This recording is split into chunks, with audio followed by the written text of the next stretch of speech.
네, GTS 한국사 키워드로 보는 2025학년도 6월 모의고사 한국사. 오늘은 일제강점기의 5문항을 한번 풀이해 보도록 하겠습니다. 자, 수능 한국사는 총 20문제로 구성이 되어 있어요. 전 근대사에서 총 6문항, 개화기에서 5문항, 일제강점기에서 5문항, 현대사에서 4문항이 출제가 되는데 오늘은 일제강점기를 한번 키워드로 정리를 해보도록 하겠습니다. 다음 상황이 나타난 시기에 있었던 사실 한번 볼까요? 태형을 집행을 했답니다. 태형. 오, 태형. 그다음에 여기 있는 사람은 회사령에 대해서 이야기를 하고 있습니다. 총독부가 나왔어요. 오, 이거 일제강점기다라는 건 읽어낼 수 있어요. 그죠? 일제강점기는 크게 지배 방식에 따라서 세 개의 시기로 구분을 하는데 여기에서는 1910년대 통치 방식을 물어보고 있습니다. 자, 이 시기에는 군인 경찰, 헌병이 경찰의 역할을 하는 헌병경찰제가 실시가 되고 있었고 재판 없이 즉시 처벌할 수 있는 직결처분권을 또 부여하기도 했었죠. 헌병인들한테. 그리고 잘못을 하면 끌고 가서 맴매를 합니다. 그 맴매, 그게 바로 조선 태형령 여기 자료에 나와 있죠. 또 교사나 공무원이 군복, 제복, 그리고 칼을 차고 이렇게 공포 분위기를 조성을 했던 시기가 1910년대 무단 통치 시기입니다. 경제적으로는 두 가지를 기억을 하면 됩니다. 토지조사 사업을 실시를 했었고요. 그 다음에 회사령을 제정을 해서 한국인들이 허가 없이 회사 세우는 길이 막혀버렸다라는 얘기입니다. 자, 정답 한번 찾으러 가볼까요? 어디 있습니까? 정답은 바로 여기 있네요. 헌병경찰제 4번 쉽게 찾을 수 있겠죠? 다음 문항 한번 볼게요. 이거 약간 좀 생소할 수 있어요. 한국의 형체는 허물어졌으나 뭔가 안 좋은 일이 있나 봐요. 오직 정신은 살아남을 수 없는 걸까? 이런 거죠. 한국 통사를 쓴 까닭에 대해서 여기 앞에 설명을 하고 있습니다. 뭐 나머지 내용들은 다 좋은 말이죠. 자, 한국 통사 하면은 누가 떠올라야 되냐면 바로 박은식 선생이 떠오르면 되겠습니다. 국학운동의 일제강점기의 국학운동 중에서 민족주의 사학에 대해서 물어본 겁니다. 민족주의 사학은 무엇인가? 국사 연구가 곧 독립운동이다라고 생각을 했던 사람들의 국사 연구 경향이라고 생각을 하면 되겠습니다. 대표적인 인물이 2명 있어요. 그중에 더 유명한 분이 바로 신채호 선생이죠. 역사란 무엇인가? 아와 비아의 투쟁이다. 라고 주장을 했던 사람이 바로 신채호고요.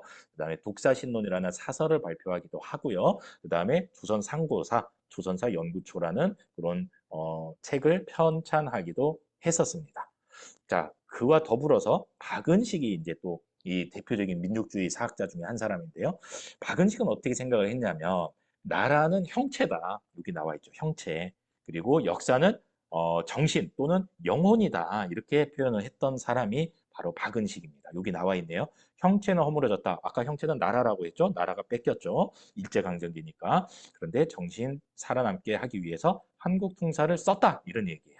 박은식이 쓴 유명한 책 2권이 한국 독립운동지 혈사고요. 그다음에 한국 통사 이렇게 2권이 있습니다. 정답은 네. 큰 제목이라고 할 수 있는 민족주의 사학이 2번에 나와 있네요. 정답은 2번 이렇게 골라내면 되겠습니다. 그 다음 문제 한번 볼게요. 자, 키워드 먼저 찾아보겠습니다. 3.1운동의 영향으로 상하에 수립이 됐대요. 가가. 자, 조금 더 볼까요? 네, 독립공채를 발행하기도 했었다라는 거죠. 오, 바로 대한민국 임시정부에 대한 키워드네요. 오, 3.1운동의 영향으로 상하이에 수립이 됐었고요. 외교 활동을 잘 하기 위해서 미국의 구미위원부를 두기도 했었다. 여기에서 이제 이승만이 활동을 하게 되는 거죠. 또 비밀 조직으로 연통제와 교통국을 운영하기도 했었고 또 자금 마련을 위해서 독립공채를 발행하기도 했었다. 자, 그런데 결국 이 연통제와 교통국이 일제에 발각이 되면서 대한민국 임시정부는 위기 상황에 봉착하게 됩니다. 이 위기 상황을 돌파하기 위해서 국민대표회의가 1923년도에 열렸으나 잘 얘기는 되지 않아요. 자, 쭉 또 시간이 흘렀어요. 1931년도에 김구가 분위기를 좀 바꿔봐야겠다라면서 의열단체인 한인애국단을 결성하기도 했다라는 얘기예요. 한인애국단은 대한민국 임시정부 소속의 의열단체다. 이렇게 정리를 하면 되겠죠. 자, 그리고 충칭으로 이동을 하면서 1940년대에 독립운동을 이어가게 되는 겁니다. 정답은 어디 있나요? 바로바로 구미위원부가 있는 2번이 정답이 되겠습니다. 네, 임시정부도 꽤 자주 출제되는 그런 주제니까 좀 잘 정리를 해두면 좋겠습니다. 거의 뭐 이 수준에서 벗어나지는 않을 거예요. 자, 다음 문제 한번 볼게요. 이 단체에 대한 설명. 이 단체는 어떤 단체인가? 1927년 일제시대네요. 그죠? 자, 이때 비타협적 민족주의와 사회주의 진영이 함께 민족요일당 운동의 일환으로 조직이 됐다. 어떤 단체가 떠올라야 될까요? 오, 강령도 내걸었네요. 강령. 바로 신간회 되겠습니다. 1927년부터 31년까지 활동을 했던 그런 좌우 합작 단체예요. 다른 말로는 민족요일당 운동으로 결성된 단체다. 민족유일당 생각이 서로 다른 두 세력이 손을 잡았다 이런 거예요. 좌파와 우파가 손을 잡았다 이런 거죠. 비타협적 민족주의 계열 우파 계열과 사회주의 계열 좌파 계열이 같이 만든 단체가 신간회 되겠습니다. 3대 강령을 발표하기도 했었고요. 광주 학생 항일 운동을 지원을 해서 이 광주 학생 항일 운동이 전국으로 확산되는데 큰 역할을 하기도 합니다. 더 나아가서 민중대회를 준비를 하는데 이때 일제에 발각이 돼서 탄압을 받게 됩니다. 네, 이게 이제 나중에 이제 해체되는 그런 계기가 되기도 하지요. 정답은 너무나 쉽게 우리가 3번이라는 것을 읽어낼 수 있습니다. 여러분 신간회가 문제로 나오면 정답은 광주 학생 항일 운동일 가능성이 높아요. 만약에 광주 학생 항일 운동이 문제로 나오면 정답은 신간회의 지원을 받아도 이렇게 세트 문항이니까 같이 잘 알아두면 좋겠습니다. 다음 문제 한번 볼게요. 밑줄 친 한국인. 자, 어떤 일이 있었나요? 훈꺼우 사건이라고 합니다. 오, 폭탄이 터졌대요. 어디에서? 상하이 훈꺼우 공원에서 폭탄이 터졌답니다. 누가 떠올라야 될까요? 그렇죠. 바로 윤봉길이 떠오르면 되겠습니다. 윤봉길은요. 아까 우리가 살펴봤던 한인애국단 소속의 단원이었습니다.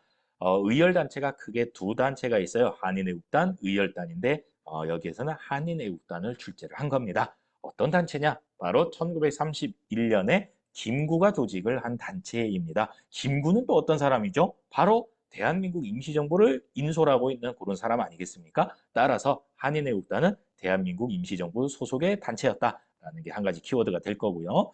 대표적인 인물이 두 인물이 있습니다. 첫 번째, 일왕 마차에다가 폭탄을 던졌던 이봉창, 그다음에 상하이 훈꺼공원에서 폭탄을 던졌던 윤봉길. 그런데 이 윤봉길이 체포가 되면서 이 조직이 발각이 됩니다. 한인애국단 잡아라 했더니 오 김구가 짐을 바리바리 싸들고 요 임시정부가 이동을 하기 시작합니다. 어디까지 이동을 하느냐? 상하이에서 여기저기 가다가 충칭까지 이동을 해서 40년대를 맞이하게 되는 겁니다. 정답은 너무나 쉽게 3번 한인애국단 이렇게 찾아낼 수 있는 거죠.